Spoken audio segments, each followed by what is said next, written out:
welcome into Week 9 Zilla Fantasy Elite Waiver Wire Ads Edition.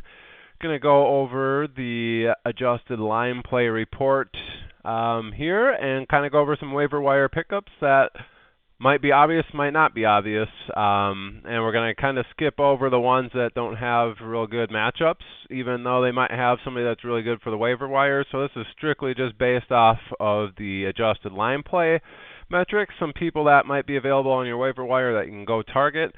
And we're just going to briefly run through those games because the waiver wires do go tonight for most people as it's Tuesday. So happy election day. May the odds ever be in your favor. Anyway, let's get on with this first game, Thursday night game, Green Bay at San Francisco. Lots of injuries for both these teams, or COVID related anyway. As we look on here, we have Green Bay third in pass protection offense, San Francisco actually in the bottom part of the pass rush defense. So what you're looking at here, along with the time that Aaron Rodgers is probably going to have, is the lack of running backs that they're going to have this week. Aaron Jones probably not going to play as he didn't practice yet. And then you have on the COVID list Jamal Williams and the third stringer rookie A.J. Dillon. So you're looking at Tyler Ervin and a practice squad guy. Not even sure who that is off the top of my head at the moment. Patrick Taylor, I think, is on the PUP list, but that is kind of out of the question here. The run blocking is pretty good for Green Bay, but San Francisco is also very good against the run. I expect Aaron Rodgers to be able to move the ball passing it because he's going to have a lot of time. So with that being said, the Green Bay pass game is something that you're probably going to want to attack in this game. And Allen Lazard is somebody that's going to be coming off of not IR, or he's coming off of IR. He did practice already last week, but they didn't use him for the game at Minnesota. So I expect him to be back. And Allen Lazard is somebody that you can probably grab in this game. They did not make a trade at the deadline, so I think Allen Lazard is going to slot in right to the slot spot, and then you're going to have Devontae Adams, Allen Lazard, and MVS. I believe Rodgers is probably getting sick of throwing to MVS and not getting any results. Lazard was actually pretty good in that slot role, so expect Devontae Adams and then Lazard, I think, to have big games. So target Allen Lazard in this game. And Green Bay, actually, if you look at it, they're very bad against the run. Their adjusted line yards are 25th there. San Francisco is kind of middle of the road there, but Green Bay can be ran on. And JaMychal Hasty is somebody from San Francisco that you could probably pick off the waivers in a lot of your leagues. So look for him and McKinnon pretty much to be running the show in San Francisco. And with Mullins probably starting in San Francisco, I expect them to try to run the ball all over Green Bay, which is doable. So expect to see the Green Bay pass game and then San Francisco run game. In this, I'd be targeting Allen Lazard and JaMychal Hasty off the waivers. Start them Thursday, get them into your lineup. Next game here, Seattle at Buffalo, 55 total. And this, from the Vegas line, at least as of right now, and that's combined through all this different sites. And in here we have the Seattle run game, which we're looking at up here. So offensive run blocking 10th, Buffalo 22nd against the run. So a green-red matchup there. Seattle could be kind of up in the air as far as their running back situation. Chris Carson might not play, but probably will. He seemed like he might this last game. It was a game-time decision, so I expect him to play. Travis Homer is probably coming back as well. He left that game early just with the knee bruise. And then they have DJ Dallas and Carlos Hyde there. Everybody's kind of banged up except for DJ Dallas, but DJ Dallas is somebody that you could potentially look at on the waivers. This is probably the only ad from Seattle that I'd be looking at unless you want to kind of roll the dice with Carlos Hyde, who had a hamstring injury. I would assume he's probably the most likely to be out this next game. But DJ Dallas, if you're super hard up and you expect Chris Carson to miss, which I don't at this moment, I think Chris Carson will play and Homer will be back too, but DJ Dallas probably get 5 to 8 touches. And then the Buffalo pass game. If you kind of look at the Buffalo pass protection offense, they are 11th, which is the very top end of like the middle of the road people, and Seattle just not very good at the pass rush. So with Buffalo, I think they're going to be passing the ball, and that's how they're going to move it. So you could probably look at Gabriel Davis or Cole Beasley in this game. I do expect the 55-point total. That these guys put up some points. I don't know what the weather is supposed to be like in Buffalo, but I think most of the upper portions of the United States this week are supposed to be really nice this weekend, and I'm assuming the Northeast this weekend is probably supposed to be super nice because the Midwest is supposed to get somewhat bad starting on Sunday. But so on this game, Seattle-Buffalo, look for DJ Dallas from Seattle, Gabriel Davis and Cole Beasley from Buffalo. Next up is the Denver-Atlanta game, 50-point total from Vegas. Nobody real concern here to pick up from these based off the adjusted line metrics. Just a bad run game for Denver. If you look at their run blocking, 26, Atlanta 9th actually against the run, so don't expect Denver to be moving the ball on the ground at all. Probably going to be a pass game for Denver, and with the bye weeks, you could probably do worse than Drew Lock in this game. Atlanta's defense is not very good. Pass rush, you can see 26, but Denver pass protection also not very good. But Denver's probably going to have to move the ball through the air. Just be aware of that, and go accordingly on the waiver wires. I don't expect anybody but the tight ends really to dominate in Denver. If you do need a streaming tight end, I don't expect Fant to be there for you, but Albert Okubunam is a rookie tight end there. Super deep dive if you were looking for somebody in that game. And that's the only one on the waiver wires based off of the adjusted line play metrics for this week. Chicago-Tennessee game, don't have anything of concern here for either of those teams, and in general they're kind of an avoid this week for any of your waivers. Detroit-Minnesota, nothing popping off the page as far as anybody to target in here. Just a word of note, Golladay is injured, might be going on IR. So you'd be looking at Marvin Jones and Quintez Cephas. Detroit is working out the old Atlanta and Patriots wide receiver Mo Sanu, but I don't expect him to be very good. As far as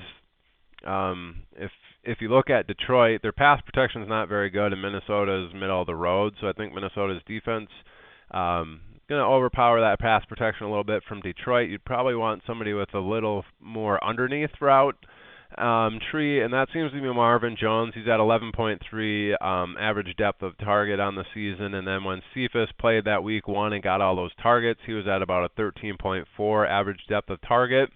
Golladay, week 7 when he played before he went out last week, in week 7, 2 weeks ago, he was averaging about 16 yards. So it seems like Quintez Cephas, the rookie, is probably going to get some playing time. He's the one that got all the targets and stuff when Golladay went out for week 1 and week 2 with his hamstring issue. I do expect Cephas to step back into that role. How many targets and stuff he's going to get, I'm not sure, but he is the higher ADOT target out of him and Marvin Jones. I'd probably target Marvin Jones ahead of Cephas, but both of these guys are waiver wire targets. As far as Minnesota is concerned, nobody on that end. Baltimore, Indianapolis, next game, 45.5 point total there, pretty low. Bad run game for Indianapolis is about the only thing of note because I know Jordan Wilkins and Nyheim Hines were kind of talked about with Jonathan Taylor underperforming, and now coming out that they claim he's injured, but he didn't really look it during the game. And also on that note, Baltimore has a lot of COVID people on defense, so they might be out several of their people on defense, which might mean that their adjusted defensive yards there, the 7th might not really be the 7th, so Indianapolis might be able to move the ball, even though their run blocking adjusted line yards is pretty poor from the run blocking perspective. I do know that despite how good your line might be, if your running back just sucks and doesn't pick up yards, your line ranking is going to be lower anyway, and Jonathan Taylor does look terrible, so this might be artificially low based off of Jonathan Taylor. So Jordan Wilkins, with Baltimore being out, that's the only person that I'd consider in here, and you're probably not going to want to start him unless half the Baltimore defensive starting front is out. Next in line here is Carolina at Kansas City, 52.5 point total there. So they expect to put up some points. I don't really have much of note on here, but just Kansas City's pass attack. So they're sixth in offensive pass protection, get plenty of time. Carolina doesn't generate much of a pass rush. They're 27th.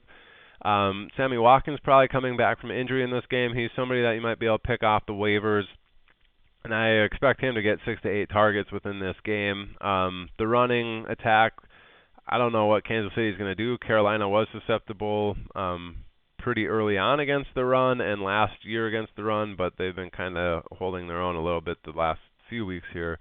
Outside of Watkins, you could probably do Hardman, and if Watkins doesn't start, you can get Demarcus Robinson potentially off the waivers as well. Let's head into the Houston-Jacksonville.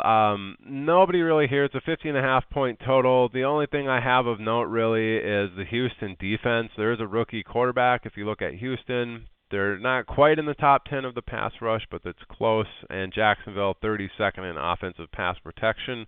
They are the worst. I expect Houston to be able to get after the quarterback in this game. And I also expect Houston to be able to move the ball in Jacksonville and score plenty of points. So I think Jacksonville is going to be playing from behind with probably Jake Luton, a 6th-round rookie quarterback there. Grab Houston defense off the waivers. You can stream them this week. I think that'd be a good option for you. Next game, New York Giants at Washington, 41.5 point total. That is horrible. 22 suggested for Washington, 19 suggested for the Giants. Giants are 3-point underdogs there. Really nothing of note here other than picking up Washington defense off of the waivers. Pass protection for the Giants is 16th. Washington's pass rush is 2nd, so middle of the road against the 2nd there. And I don't think they're going to be moving the ball on the ground, so their run blocking is 32nd for the Giants, and Washington's 8th. Giants to get back some offensive linemen here recently due to injury, so they might be a little bit better than that, but Washington probably a streamable option there. Next game, we have Las Vegas at the Chargers in Los Angeles. 53-point total from Vegas there. Really, only thing of note here is a bad game for the Las Vegas pass rush. If you look at them, they're 29th. Chargers are top end of the middle of the pack, which means they're probably not getting after the quarterback. Herbert's probably going to have a little bit more time, and Mike Williams is the high A-dot target there. The one that's most likely to get the more targets following Keenan Allen and possibly following Hunter Henry there. So Mike Williams is somebody at wide receiver that you could pick up off the waivers. Yeah, the Pittsburgh-Dallas game, there's actually nothing of importance here, nobody that you're really going to be focusing on in this game. Pittsburgh should dominate Dallas, so go accordingly for that. Miami at Arizona, nothing special between here. All the matchups are pretty stagnant, so no one of concern for this based off of the adjusted line play. New Orleans, Tampa Bay, New England, and the Jets, both the same thing as this Miami-Arizona game. Just kind of stalemates at all these positions, and nothing based off the adjusted line play that you're going to want to pick off the waivers. So, just to briefly recap here, Green Bay, San Francisco, you're looking at Allen Lazard, wide receiver, JaMychal Hasty, running back. Seattle, Buffalo, you're looking at DJ Dallas potentially in Seattle, and Gabriel Davis or Cole Beasley from Buffalo. The Denver game, nothing really of importance there. Just Denver's going to have a bad run game, so their pass game might be a little bit better. Albert O from Denver, deep sleeper at tight end, but not probably worth your time. Chicago, Tennessee, nobody. Minnesota, Detroit, you're looking at Detroit, Marvin Jones or Quintez Cephas. Both of them are wide receivers. The Baltimore-Indianapolis game, really, I expect the Indianapolis run game to be very difficult, so Jordan Wilkins would be the only one of concern here, but temper those expectations unless Baltimore's COVID defense is not playing. Kansas City, Carolina, you can pick up Sammy Watkins or Mecole Hardman. If Sammy Watkins is not going to play, look at Demarcus Robinson there to fill in Watkins' role and get plenty of targets there. Houston, Jacksonville, nothing really other than Houston's defense. New York Giants at Washington. Washington defense, if they're there, you could probably stream them as a secondary option to the Houston defense. Las Vegas and the Chargers. Mike Williams, the receiver from the Chargers, should have more time to run his routes and get passes thrown to him. And then Pittsburgh, Dallas, Miami, Arizona, New Orleans, Tampa Bay, New England, and the Jets. Don't bother with anybody from those based off the adjusted line play. Use your standard metrics for deciding your waiver wire adds from there. That should be it for the Zilla Fantasy Elite Week 9 waiver wire adds episode here. Thanks, guys, for watching. Smash that subscribe button. Hit the like button.